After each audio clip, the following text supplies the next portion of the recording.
11.6 대책 이후에 부산에 빵 터졌어요.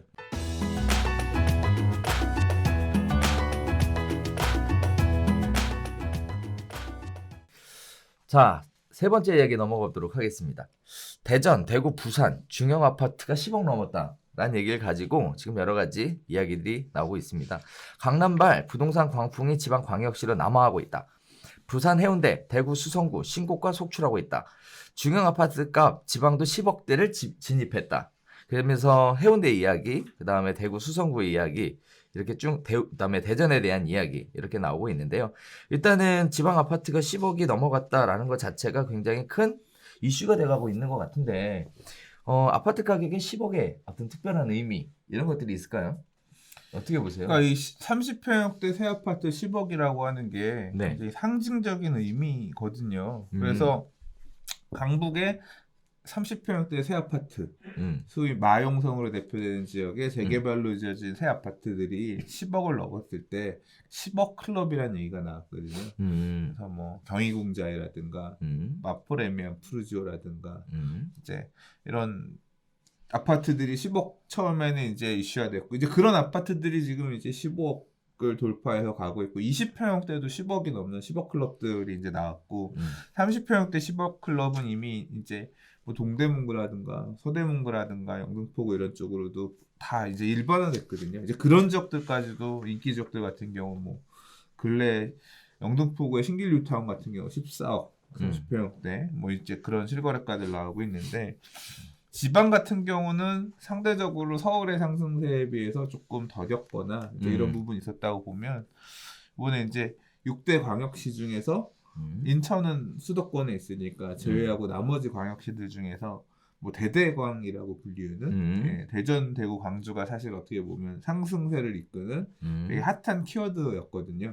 근데 11.6 대책 이후에 부산에 빵 터졌어요. 그러니까 맞아요. 11.6 대책 때 부산을 해수동, 해운대구, 수영구, 동래구를 이 풀어줬단 말이에요. 그러니까 청약 조정대상 지역을 풀어주면서 대출이 풀렸어요. 네네. 예. 이제 그러면서 근데 그 풀리기 전에도 이미 올라오는 중이었거든요. 근데 그거 네. 풀어주면서 해운대가 빵 터진 거죠. 그래서 지금 마린시티자이가 올 2019년 가을에 입주하는 단지였는데 그 당시에 이제 9억 매물 호가는 9억대에 나와 있긴 했지만 거래는 안 됐거든요.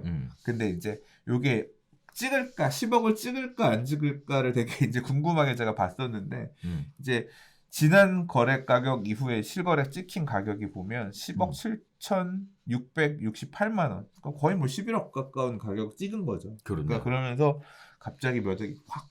그렇죠. 근데 이 마린시티 자에만 몇 억이 확 오른 이런 움직임을 보인 게 아니라 얼마 전에 기사 중에 보면 저기 수영구에 삼익비치 아파트라고 있어요. 부산에서 얘기하는 거의 이제 앞으로 재건축하면 최고가 될 거라고 많이들 얘기하는. 여기 같은 경우도 보면 제가 2019년 1월 달에 갔을 때 6억 전후였거든요. 근데 거의 실거래가가 9억 5천이에요. 찍힌 게. 그러니까 3억 5천이 6억짜리가 9억 5천 돼버렸어요. 그리고 그 아파트의 조망권 좋은 동은 11억이래요. 물건 나오는 게. 그러니까 확 뛴 거죠. 그래서 다시 말해서 대대광이 이 광역시 부동산 가격을 선도해 나가면서 있었는데 규제 지역이 들어가 있었던 부산은 조금 이렇게 그러고 보면 사실 대구도 규제가 들어가 있는데 예, 들어가 있. 근데 대구도 지난번에 우리 통화 후에 했을 때 별로 안 좋다. 그렇게 막 뜨겁진 않다라고 얘기했었는데 아무튼 부산은 눌렸던 게 확 튀어오르면서 10억 클럽을 달성했고 그다음 뭐 대구도 이제 대구의 분양권이 10억 클럽이 달성해 10억 4천 거래된 사례가 있고 그다음에 대전도 또 올해는 대전이 또 그렇게 많이 올랐다고 하잖아요. 맞아요. 네, 네. 대전도 10억을 달성해서 이렇게 광역시 중에 세 곳이 10억을 넘는 실거래가를 보이면서 지방시장도 달아올라 있다. 그렇죠. 이렇게 입증해주고 있네요. 자, 말씀하셨던 것처럼 대대광 그리고 이제 부산이 합류된 그런 모습들을 보여주고 있는데 원인에 대해서 다양한 이야기들이 나오고 있습니다. 그 중에 하나가 금리 인하 가능성, 유동성 장세에 대한 이야기를 가장 많이 하시고요. 그 다음에 두 번째는 비규제 지역으로 올라간다, 넘어간다라는 두 가지 이야기를 가장 많이 하시거든요. 일단 시중에 단기 부동 자금이 굉장히 많다. 그래서 유동성 장세가 지금도 있지만 금리 인하가 추가 금리 인하가 거론되면서 유동성이라는 거 줄어들 가능성이 없다. 뭐 이런 식의 이야기를 참 많이 하시고요. 또 한편으로는 풍선 효과다. 그래서 서울하고 수도권에 집중되어 있던 것들이 규제를 하니까 비규제 지역으로 넘어가는 것이다. 근데 예외는 대구 수성구만 예외인 것으로 네, 이렇게 얘기가 나오고 있습니다. 자, 시청자분들이 이제 어떻게 생각하실지는 모르겠습니다만 어쨌든 지방의 아파트 가격이 10억이라는 상당히 고무적인 의미를 가지고 있어서 지방도 예전처럼 좀 뭐랄까요? 편하게 접근할 수 있는 시장은 아닌 것 같아요. 10억이라는 돈이 그래서 매매가 대비 전세가 비율로 따지면 그렇긴 한데, 그러니까 대전 이런 데도 아파트 중위 가격은 뭐 2억 9천 얼마인가밖에 안 해요. 그러니까 상징적으로 엄청 비싸고 좋은 애가 이 가격이란 거지. 네.